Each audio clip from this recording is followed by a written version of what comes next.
Berjumpa lagi saudara-saudaraku pemirsa YouTube.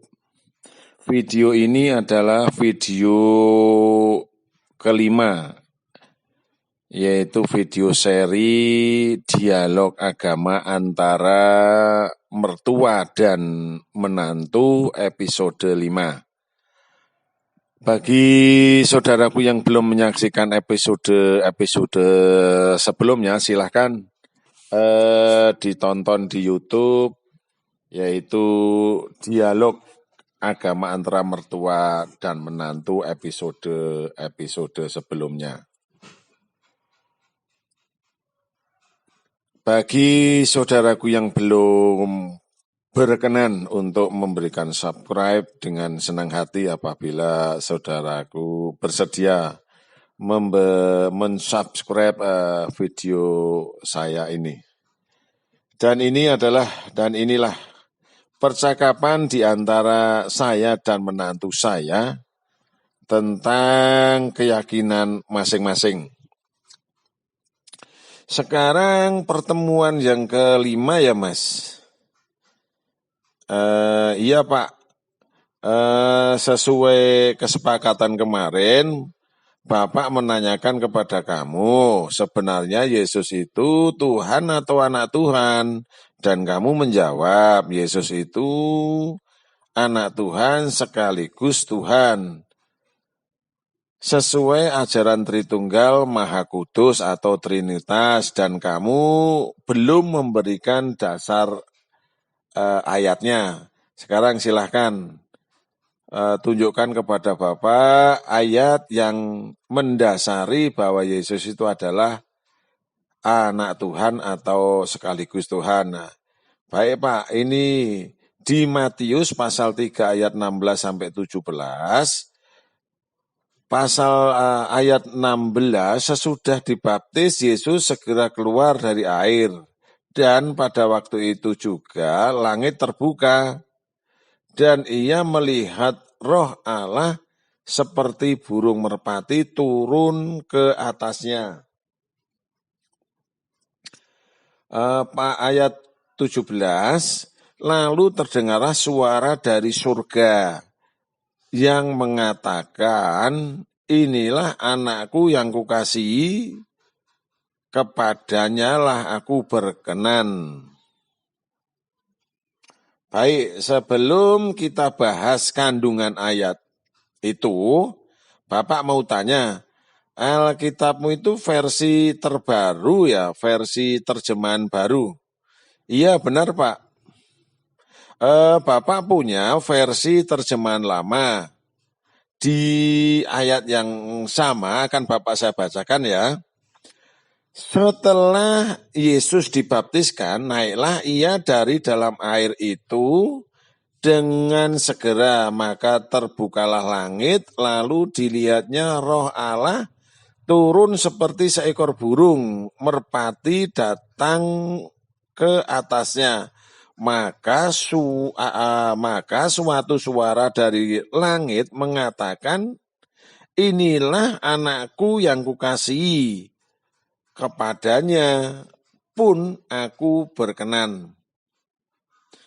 Matius pasal 3 ayat 16 sampai 17, di situ ada kalimat terdengarlah suara dari surga, dan maka suatu suara dari langit.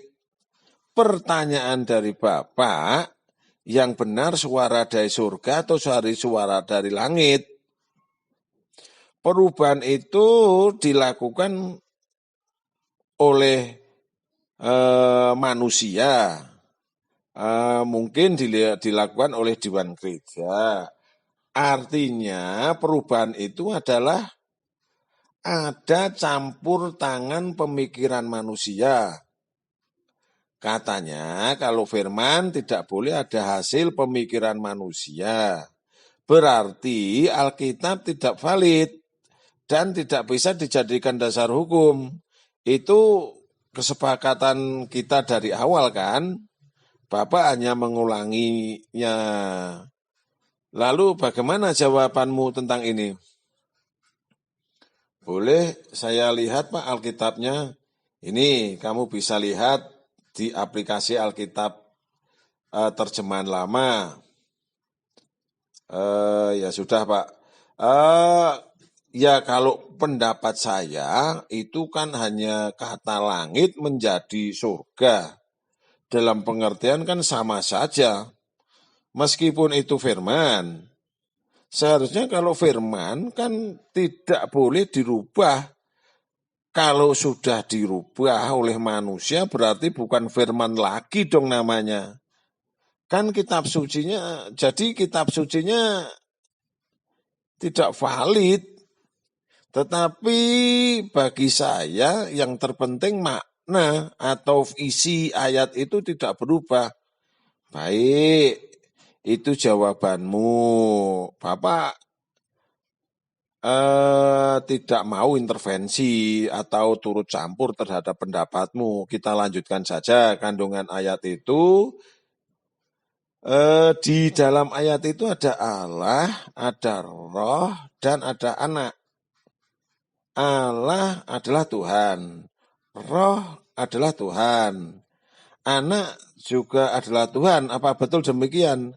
Iya betul demikian Pak. Dari ketiga oknum itu, mana yang paling berkuasa? Tuhan Allah, atau Tuhan Roh, atau Tuhan Anak? Ya tentunya Tuhan Allah, atau Allah Bapa. Jadi susunannya bagaimana? Ya yang pertama Tuhan Allah, Bapa. Yang kedua Tuhan Roh Kudus, yang ketiga Tuhan Anak. Kok seperti ajaran Hindu ya, ada Dewa Siwa, Brahma, dan Wisnu ya. Kalau pendapat Bapak, kalau ada Tuhan yang paling kuasa, kenapa masih mau mengangkat Tuhan lain yang tidak begitu kuasa? Tetapi kan pendapat Bapak, dan Bapak tidak boleh memaksakan pendapat Bapak sama kamu. Supaya Bapak jelas, saya bikin perumpamaan ya Pak. Ya bagaimana? Air itu ketika mencair maka disebut air. Tetapi ketika membeku maka disebut es. Dan ketika menguap maka disebut uap. Tetapi pada hakikatnya ketiga-tiganya adalah air. Tetapi apakah air, es, dan uap memiliki bentuk dan fungsi yang sama? Tentu saja tidak. Oleh sebab itu kedatangan Tuhan ke dunia yang berwujud Tuhan Yesus memiliki fungsi menebus dosa manusia dan membebaskan manusia dari dosa asal yang dilakukan oleh Bapak Adam dan Ibu Hawa. Dan inilah ayatnya Kisah Para Rasul 5 ayat 13. Dialah yang telah ditinggikan oleh Allah sendiri dengan tangan kanannya menjadi pemimpin dan juru selamat supaya Israel dapat bertaubat dan menerima pengampunan dosa. Dan apabila diperlukan akan saya berikan ayat-ayat yang lain lagi Pak. Cukup itu dulu, coba perhatikan ayat yang sama, Kisah Para Rasul 5, ayat 13 versi terjemahan lama. Ya, ini Bapak bacakan. Ia inilah ditinggikan oleh tangan kanan Allah menjadi Raja dan Juru Selamat. Akan mengaruniakan tobat kepada Bani Israel dan jalan pengampunan dosa. Ada perubahan arti enggak menurut kamu? Maksud Bapak?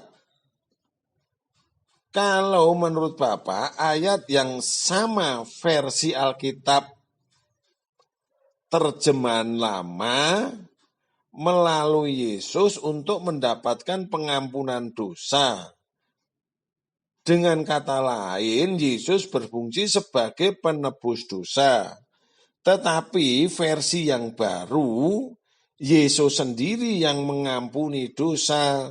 Jadi Yesus sebagai penebus dosa atau pengampun dosa. Coba dipahami dulu ayatnya. Kalau menurut kamu bagaimana? Apa bedanya Pak penebus dosa sama pengampun dosa? Loh bagaimana toh? Kalau penebus dosa itu artinya si pendosa tidak berdosa kepada Yesus. Makanya Yesus rela turun ke bumi untuk menebus dosa manusia. Tetapi kalau Yesus berfungsi sebagai pengampun dosa, artinya si pendosa berdosa kepada Yesus. Maka Yesus mengampuni. Ya karena Yesus sendiri adalah Tuhan, Pak. Bukan itu maksud Bapak. Kok ada? Maksud Bapak, kok ada firman bisa berubah-ubah? Kesepakatan awal katanya kitab suci tidak boleh diubah.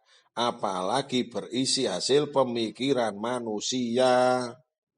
Padahal kalau tidak salah Alkitabmu itu mengikuti versi sesudah tahun 1974 dan diperbarui lagi hingga versi tahun 1999. Sedang versi lama mengikuti cetakan versi tahun 1958. Jadi kalau ada pertanyaan sebelum tahun 1999, Yesus adalah penebus dosa. Tapi setelah tahun 1999 sampai sekarang, Yesus sendiri yang mengampuni dosa. Lalu siapakah yang memwisuda dan siapa yang memberikan SK? Coba apa jawabanmu? Sebentar Pak, ini kok membingungkan saya. Enggak usah bingung. Direnungkan saja dan dipikir-pikir saja.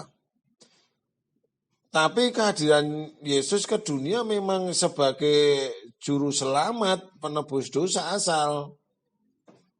Dari dosa yang dilakukan Adam dan Hawa. Jadi bahasan pengampun dosa atau penebus dosa kita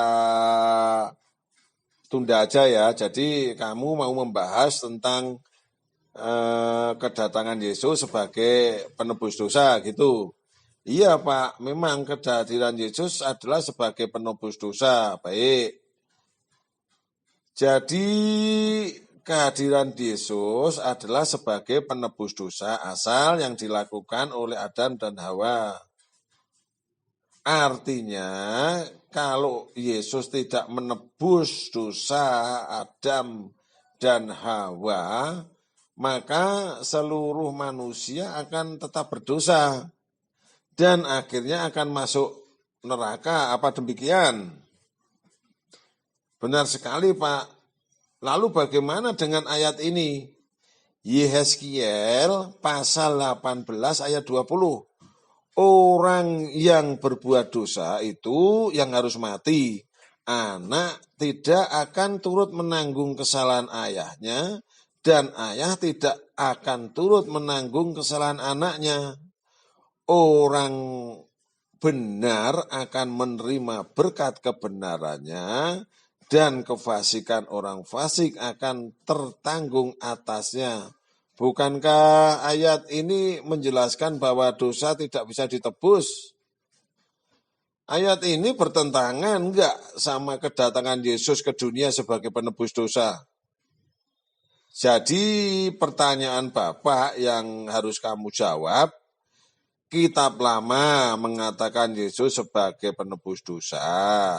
Kitab Baru mengatakan Yesus sebagai pengampun dosa.